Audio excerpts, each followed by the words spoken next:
All right, Rebels. Welcome to the beginning of something different. This is Podcaster's Business Insider, the daily show where creators stop playing small and start building like business owners. Here, we don't chase downloads for vanity. We build systems, strategies, and shows that actually pay the bills. If you ever felt stuck recording into the void, wondering if your podcast will ever grow into more than just a hobby, this is where the guesswork ends. Because you're not just a podcaster, you're a founder, a strategist, a builder. And together, we're going to turn your mic into a media empire. So buckle up, Pod Rebels, because clarity beats chaos, strategy beats hustle, and momentum beats perfection. Let's get into it. Let me ask you something. Have you ever opened the podcast charts and felt that tiny sting, that quick silent whisper that says, none of these people sound like me, so maybe this isn't for me? If you ever felt that, trust me, you're not the only one. And here's the twist. This new diversity report didn't create that feeling. It just confirmed what a lot of rebel creators have sensed for years. But rebels don't shrink when the mirror feels wrong. We don't get quieter when the industry overlooks us. We don't wait for someone to hand us space.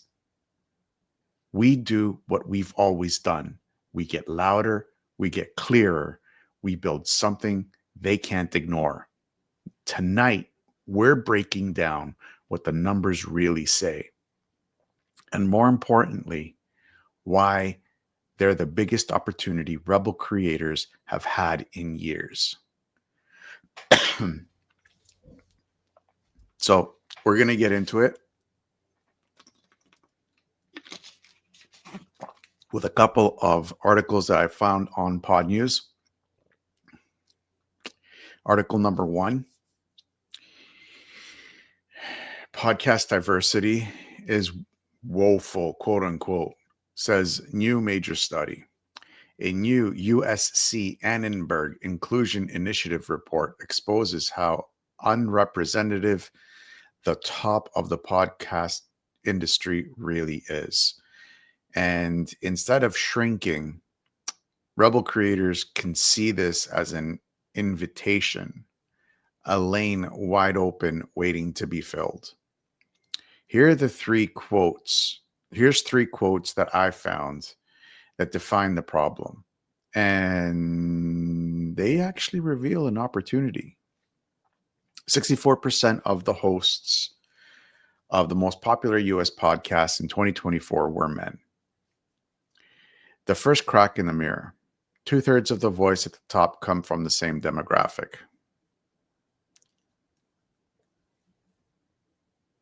That's what the study shows. The second quote, shows with videos are more likely to have male hosts. The wrong gender balance is with business and technology podcasts where men host 92% of the shows. There may be a reason for this. I don't know about the business aspect of it, but I do know about the technology aspect of it. This money lane is almost entirely monopolized. We'll get into that in a little bit. In business and tech, if you're not part of that demographic, you're entering a low competition market. I'm having a little bit of an issue with that. I'll tell you why and I'll tell you why right now. The majority of people that are inside technology are men. It's just a statistical fact. You can't get around that. It is a statistical fact that the majority of people, the majority demographic in technology are men. Business is women are starting to come into more of a prominent role, and when the women are going to be seeing the opportunity in podcasting, and I'm not trying to deter women from not getting into these roles. I'm actually would like to see more of it. If you want equal opportunity, you have equal opportunity in everything. You should have. It's just I find we see more men in these industries than women. That's just how it is. Now, it's not a knock on women. Not a knock on women.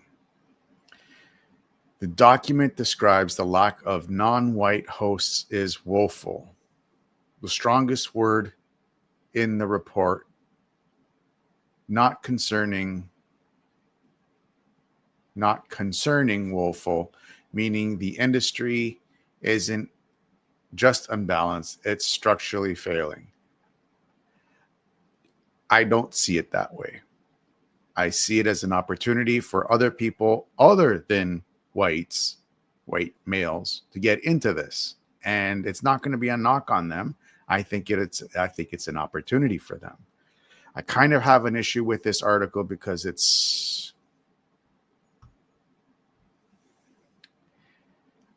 when I was reading it, I could see what side that the author is, and it's but I am putting it on because it is challenging for me to be reading this as a white male who's just starting off a business podcast.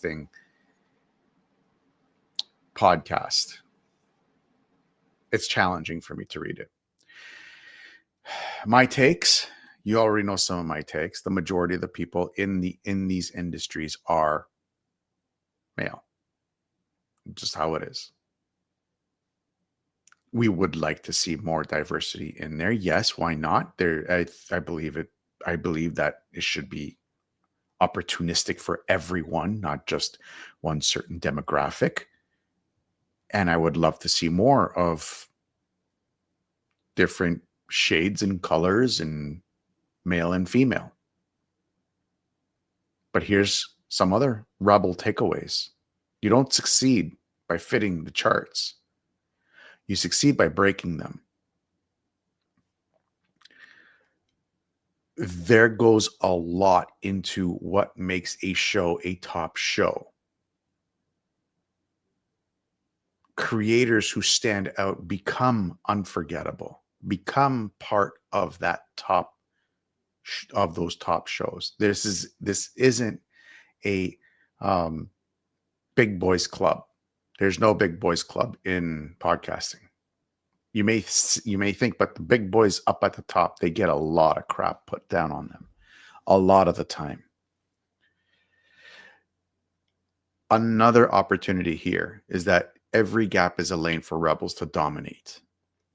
Underrepresentation isn't a moral issue. It's an untapped market. That's what you have to understand.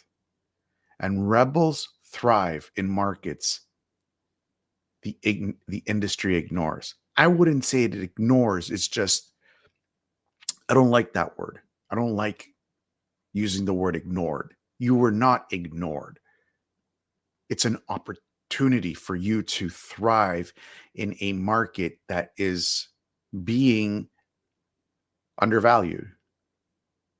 I'm not saying that you are undervalued. I'm just saying that your value and your voice and your perspective has an opportunity to become one of those big boys. If you can just switch that mindset of that mindset.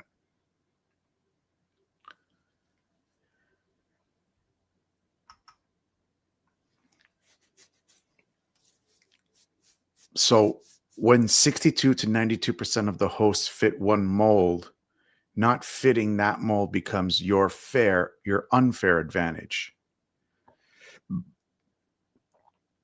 And trust me, in the podcasting space, everybody helps everybody else. There is none of this diversity stuff. None of it. I've been in the podcasting space for 3 years full time. And nowhere have I seen one podcaster say to another, I'm not going to help you. Or you're from this demographic, I'm not helping you. Never have I seen that. This article, when I was reading it, like I said, I was having a hard time reading it because I know where the author was going with it, and I didn't like it. I really didn't like it.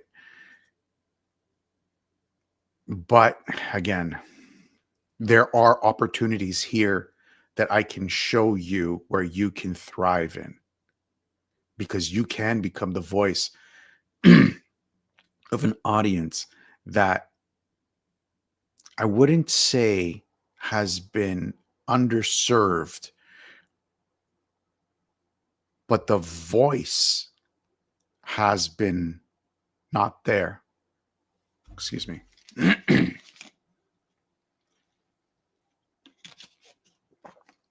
The voices are not there.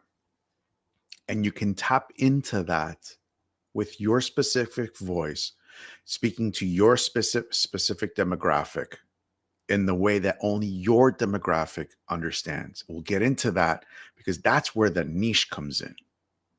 And that's where you can just triple down and nail it.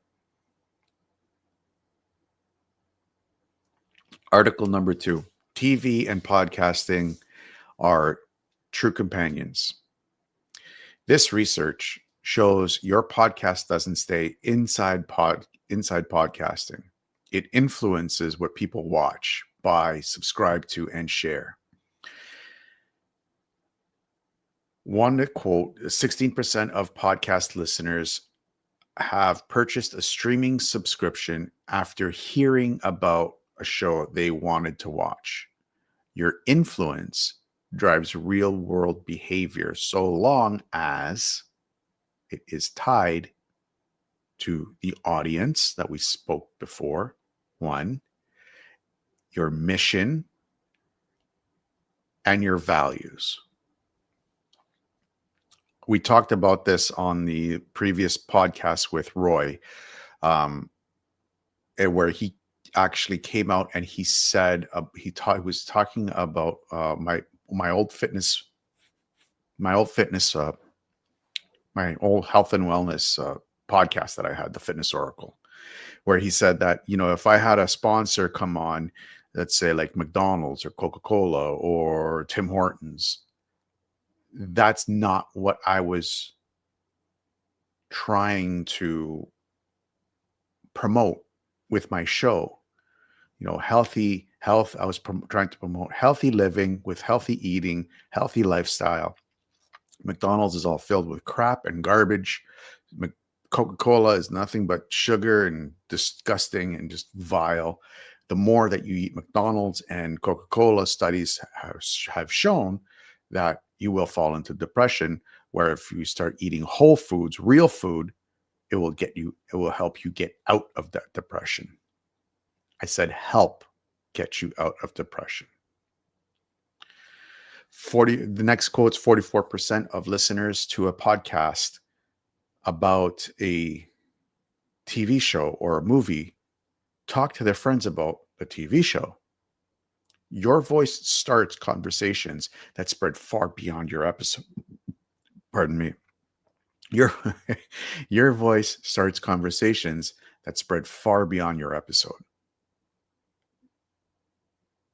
If I make mention to a few shows here, if my 2 listeners or my 2 watchers that come in, and I love you guys are awesome, and all you that have subscribed to Podcasters Business Insider, you guys are the best. And to those that haven't subscribed to the Podcasters Business Insider, you guys are even better. Please subscribe. Please like us. Every time I say something, whoever hears it has the potential to spread it to 4 people, 3 to 5 people. That's the average. And they will spread it to another average 3 to 5 people. And it just grows and grows and grows. So if the person that's consuming your content likes what they said, likes what you said, they will tell another person and another person and another person, and it just expands. So your reach is not the one person, your reach is potentially hundreds of people without you even knowing. And that's the power that you have as a podcaster. Next one. More than half of Americans want podcasts about their favorite TV shows and movies, yet only 19% are listening to TV and film, and yet only 19% are listening to TV and film podcasts today. What does that tell us? You have high demand, low supply, perfect Rebel Lane. Absolutely perfect. Your podcast isn't just audio or video, it's a catalyst. Your episodes influence what people do next. Your show can become a cultural touchpoint. Listeners don't just consume, they discuss, they share, and they amplify. It is the most ancient task that us humans have been doing. We've been doing it from the dawn of human time. Now, whether you believe it's Adam and Eve, or whether you believe it was a monkey, that's on you. So how do we take this article and we fine tune it into and take it into our podcast and take advantage of it? Well, here are 5 ways. You can tie your niche to cultural moments. Bridge TV, film, documentaries with your topic, or even things that have happened in life. We've done this a couple of times with Remembrance Day and the assassination of Charlie Kirk. We've done it a couple of times.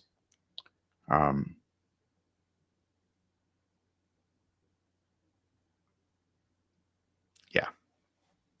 I said my piece with Charlie Kirk and with Remembrance Day. You all know I'm a conservative and I have conservative values, and I'm not going to repeat that because this is not a political podcast. This is a business podcast to grow your business. And I don't care what side of the fence you sit on. I don't care. I sit on my side. I will be happy and be glad to help the people on the other side voice their opinions, because it is needed and it is required in a proper democracy in order for free speech and free thoughts to be shared and spoken without fear. Step number 2, engineer conversation loops. Ask questions that spark tagging, sharing, and DMing, just like I did with Charlie Kirk and Remembrance Day. Whether you love it or you hate it, put it in the comments below. Let us know. Build episodes around stories people already love. Leverage familiar media for deeper insights. We're doing this with this as well. Repurpose with cross-screen and synergy. Short video clips, reactions, commentary, high impact, low effort.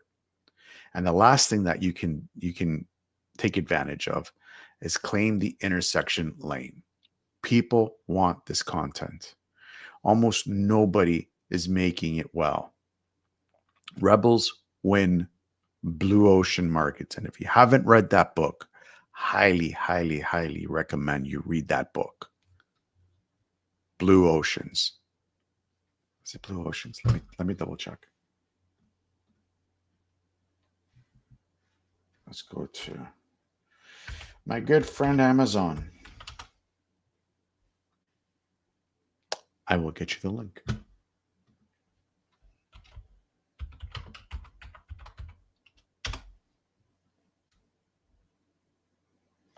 Blue ocean strategy.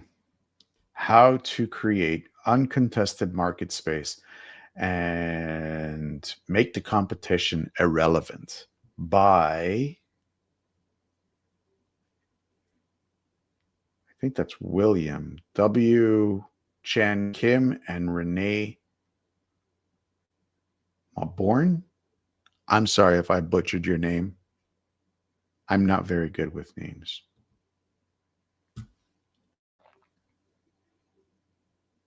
Yes. We will put the link of that in the comments below for you guys to pick it up. Highly, highly, highly recommend you getting the copy and reading that. It will change the way that you look at marketing. Oh, why did I do that? Come on, John. All righty then. Let's continue to the main theme of this episode.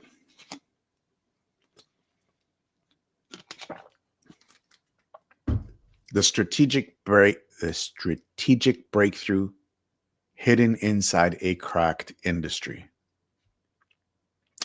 And yes, there are cracks in podcasting, in the podcasting world. Let's call it what it is.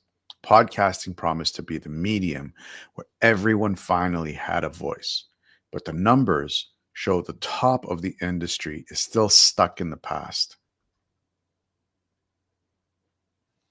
That's the first crack in the mirror. And that's truth. Because there's only a few at the top that are making a loud, whether you love them or you hate them, it's the truth.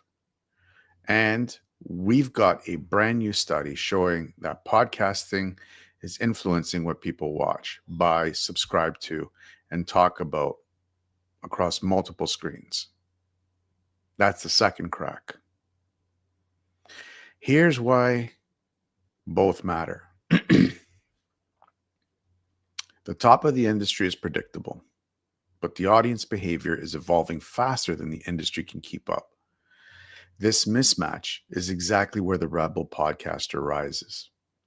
Because when the system is narrow and slow, the listeners are diverse, hungry, and cross-platform, you, the rebel, the indie rebel, become the one perfectly positioned to lead the next era. Let's break this down. Crack number one. Representation is failing. And that's your opening. This isn't just a representation issue. It's a business one. The charts reflect the past. The audience reflects the present. Rebels like you represent the future. Rebels don't compete inside saturated lanes. They dominate by blind spots. Wow. I'm having issues speaking today. They dominate the blind spots big shows don't even see. Crack number two. Podcast influence behavior across screens. This makes your podcast more than content. It makes it a cultural infrastructure.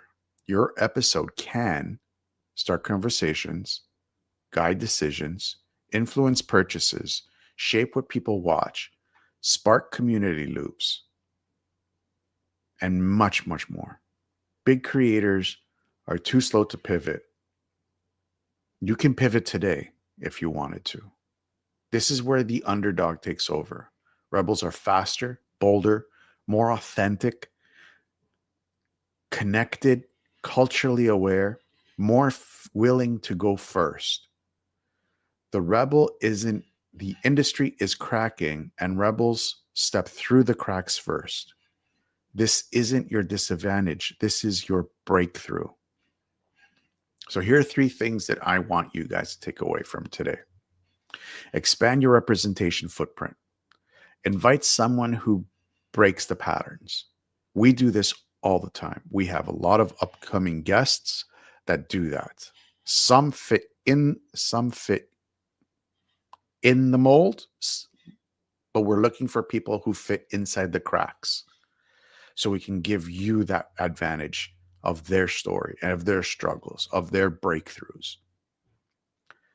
Number 2, add one cross-screen tie-in.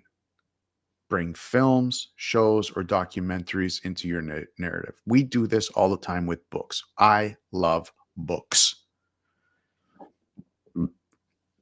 The more you read, the better off you are. You can do this with films if you like. You can do this with shows. You can do this with documentaries. However your podcast is set up to, that's what you need to do. This deals a lot with businesses, and a lot of business owners read books. I read 2 books at a time, and I love it. Number 3, this is the third thing that I want you to do. Tell the story you've avoided. Your truth is your strategy. As you all know, I'm a heavy conservative. I love being conservative. I love the values of being conservative. If you don't like that and you don't love that, well, I mean, that's your opinion, and you're more welcome to express it. Will I help you? Absolutely. 1,000%. 1,000% if you are on the opposite side of me. Will I support you? Yes. I want to see you succeed. I want you to share your story, because your perspective on life is how you are today, and that is worth sharing, because maybe you could help somebody who's going through that as well. We don't have to agree. We can agree to disagree, but it doesn't mean that I can't help you. And it doesn't mean that you can't help somebody on the other side as well. And this is what you need to learn.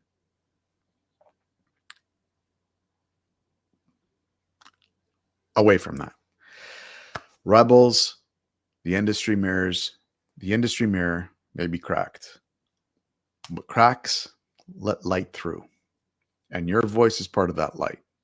Show up, speak louder. Don't be annoying. Take the space the charts aren't offering yet.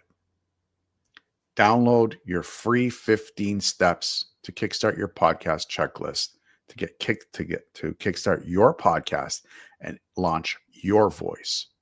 And join the Rebel Intel newsletter, the home of creators who refuse to play small. And as always, long live the rebellion.